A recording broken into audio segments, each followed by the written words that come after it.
Well, hey, halflings, Alyssa here. Thanks for joining me for another book reading of The Magic Tree House.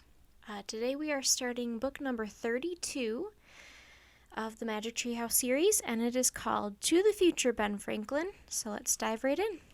Chapter 1, No Joke. It was a hot summer afternoon. Jack and Annie sat in their living room. Jack was reading a book about weather. Annie was looking out the window. "Let's go do something," she said. Too hot," said Jack. "We could ride our bikes to the lake," Annie said, "and go swimming." "No way," said Jack. "We could—" "Shh, please," said Jack. "I'm trying to read." Annie was quiet for a moment. Then she gasped. "Oh, wow, lightning! I just saw a flash of lightning out there," she said. "You're joking. Nice try," said Jack. "No joke. I saw it," said Annie. "There's not a single cloud," said Jack. "You need clouds to have lightning." "Then it must have been magic," said Annie. "Come on, let's go." "No thanks. Have fun," said Jack. "You'll be sorry," said Annie as she rushed outside.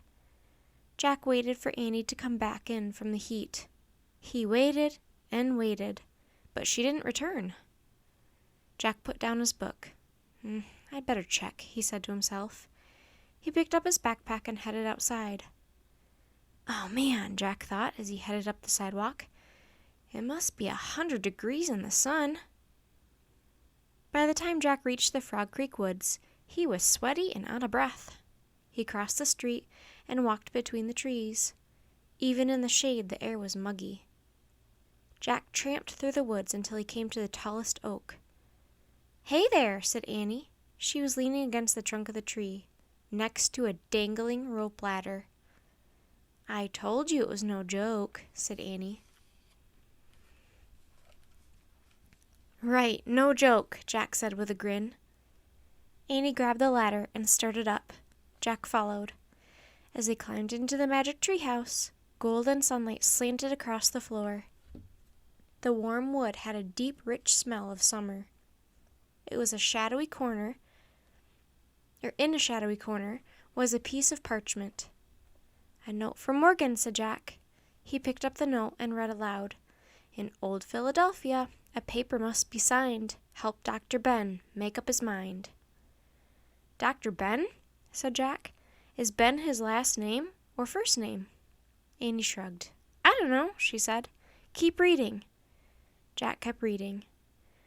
To get his attention, say, "We're from the press," then do what you can to ease his distress. Listen to his thoughts. If his fears start to grow and he loses all hope, there's a place you must go. 'Tis a land filled with things you see every day, but these everyday wonders will show him the way. Said Annie. "So Morgan wants us to go to Old Philadelphia. We have to find someone named Dr. Ben. Then we need to help him make up his mind to sign some kind of paper. That sounds easy." "Yeah, definitely easier than going to a Roman army camp or an island about to have one of the worst hurricanes in American history," said Jack. "Philadelphia is not that far from Frog Creek," said Annie. "They're both in Pennsylvania." "Yep, my class took a field trip there," said Jack. "It's not that far in miles, but old could mean we're going far back in time." "That's okay. Old Philadelphia sounds charming," said Annie. "Charming?" said Jack. "Yeah, like lovely and pleasant," said Annie. "Okay," said Jack. "So where's our research book?"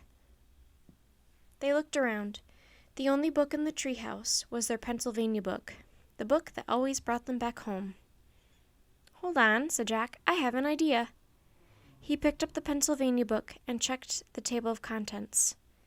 "Yes, there's a chapter called Old Philadelphia, 1787. "Cool, let's go to 1787, said Annie. "This book can take us there and bring us back home." "Exactly," said Jack. He turned to a page that showed a drawing of a cobblestone street with women in long dresses and carts pulled by horses. "See, it does look charming," said Annie. "Let's go." Right, said Jack. He pointed to the drawing. I wish we could go there. The wind started to blow. The treehouse started to spin. It spun faster and faster. Then everything was still. Absolutely still.